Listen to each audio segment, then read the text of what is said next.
What's going on, y'all? This is the dude, yours truly, Intergalactic Brew. I'm back again. Been MIA, but it's okay.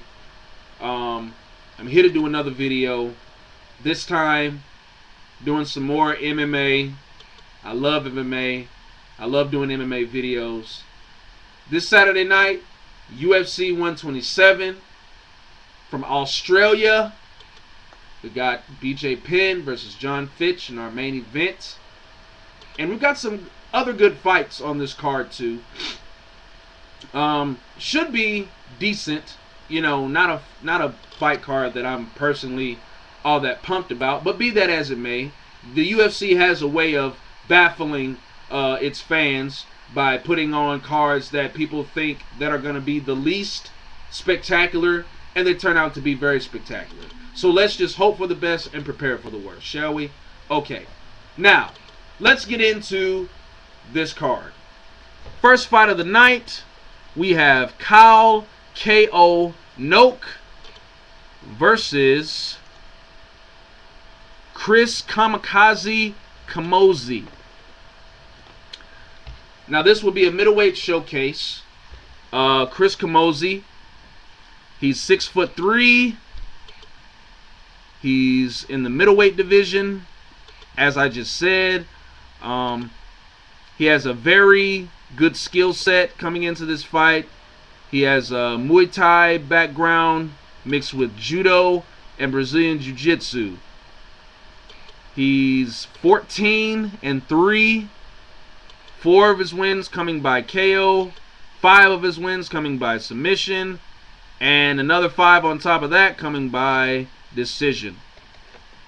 And his opponent, Kyle Noke, he's 6'3", trains out of Greg Jackson's camp. He's a wrestler / striker, and I'm pretty sure if you all have been paying attention and follow Greg Jackson,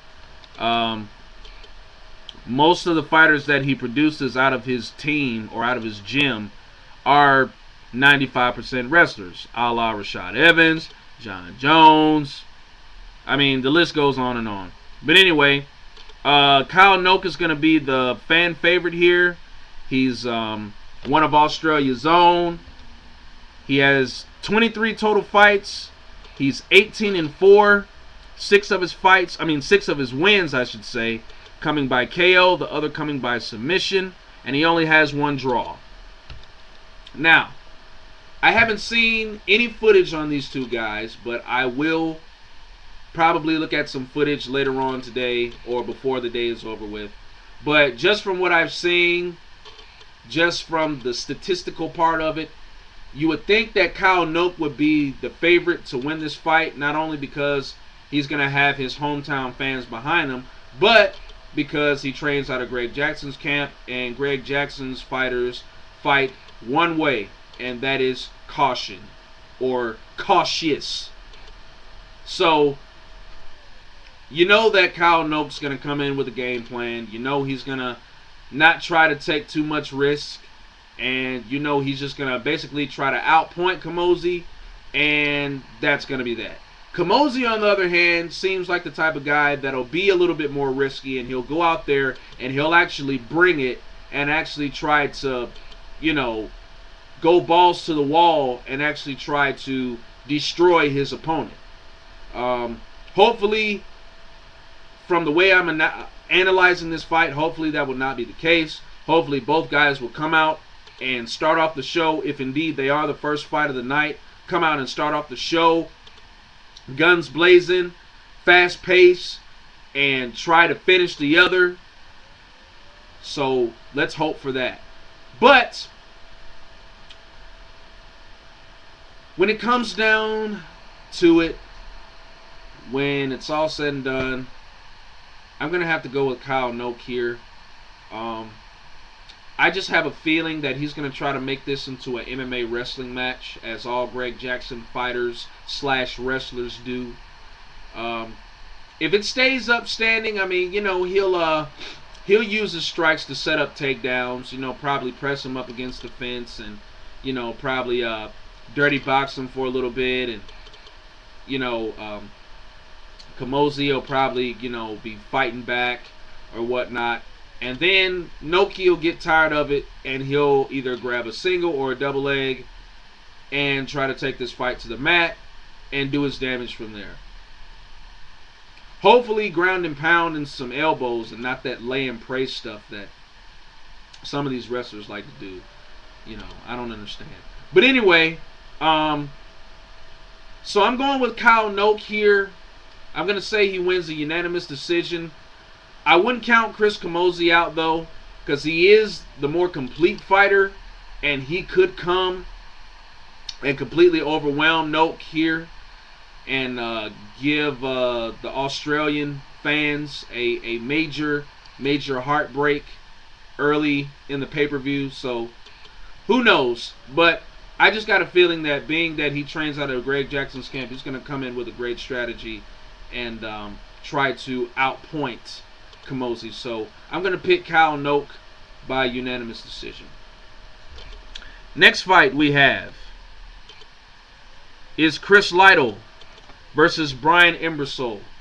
Now, originally it was supposed to be Chris Lytle and Carlos Condit, which I was mostly looking forward to, because I believe if they would have fought, that would have been automatic fight of the night. Because Carlos Condit, he's tough as hell, very well-rounded, very tenacious, very cerebral.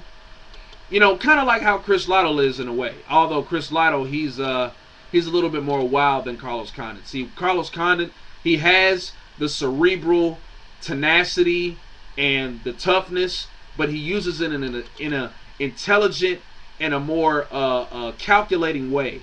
As for Chris Lytle, he's a little bit more wild and reckless and just doesn't give a damn, pretty much.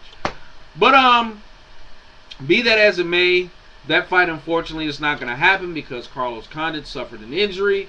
So now Chris Lytle will be facing Brian Imbrussol. From what I've seen, he's very experienced. He's got over 46 fights. Couple of good wins. He's pretty much balanced. He's got a good amount of submissions, good amount of knockouts. But I would say he probably has, he has just as much losses as he does wins. I don't know if that makes any sense, but whatever. Anyway,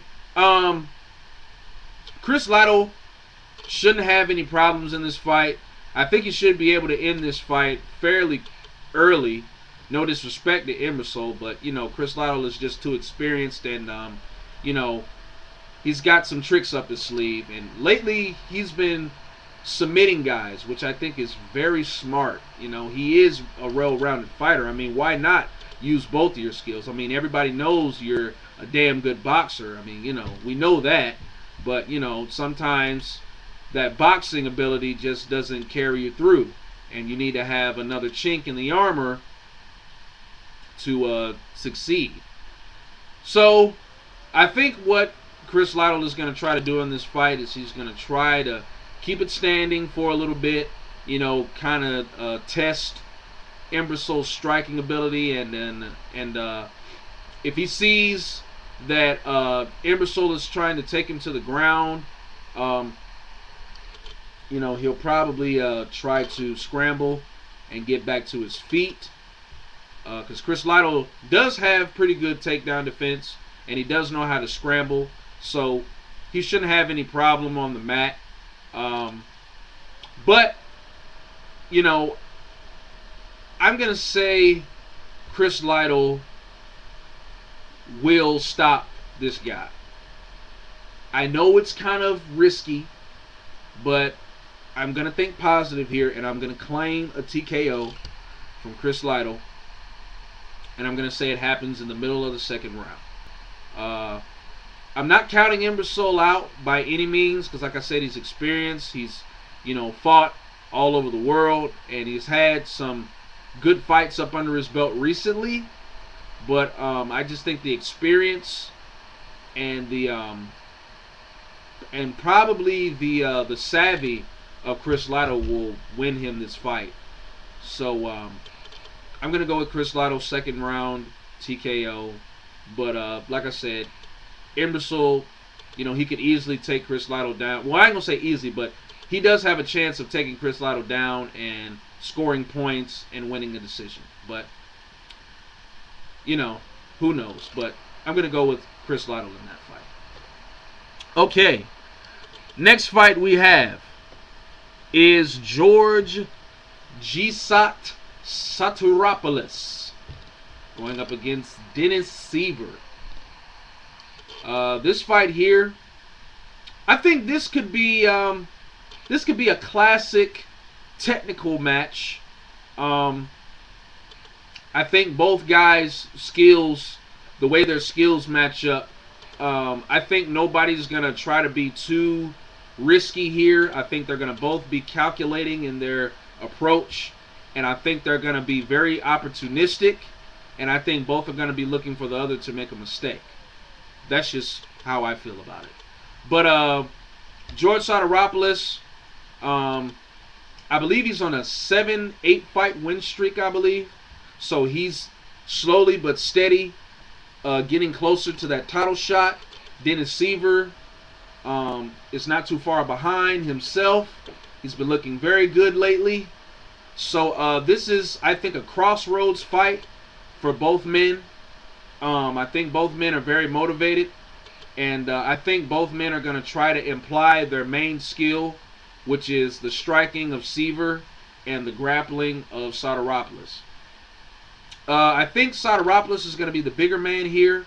I think he's got the longer reach, so I know he's going to be trying to use that jab and those combinations, and he's going to use footwork and head movement.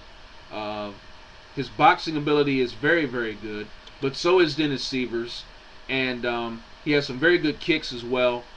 I think what George Saturopoulos needs to look out for standing up is he needs to look out for that dreaded spinning back kick of Siver's that can hit you right on the button anytime. So I think if Saturopoulos can avoid the kicks, I think he should be okay.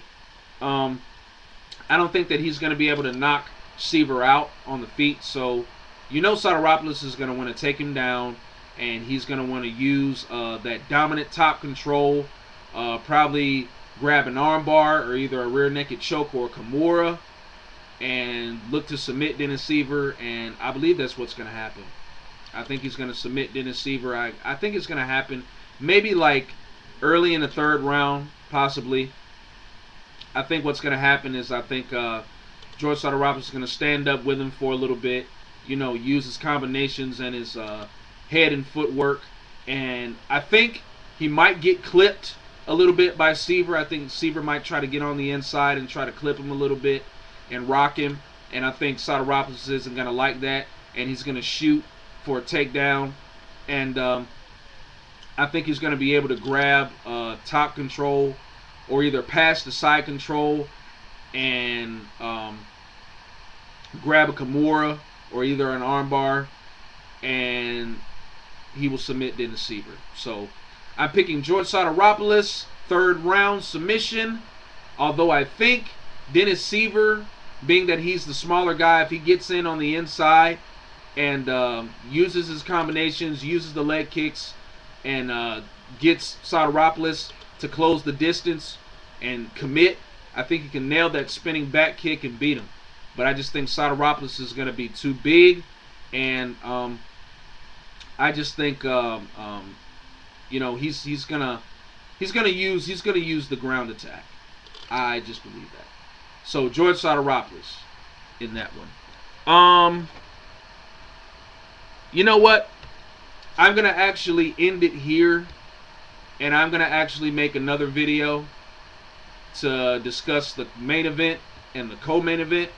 So you all keep it locked here, because I'm gonna be back in just a short to do my second half of UFC 127.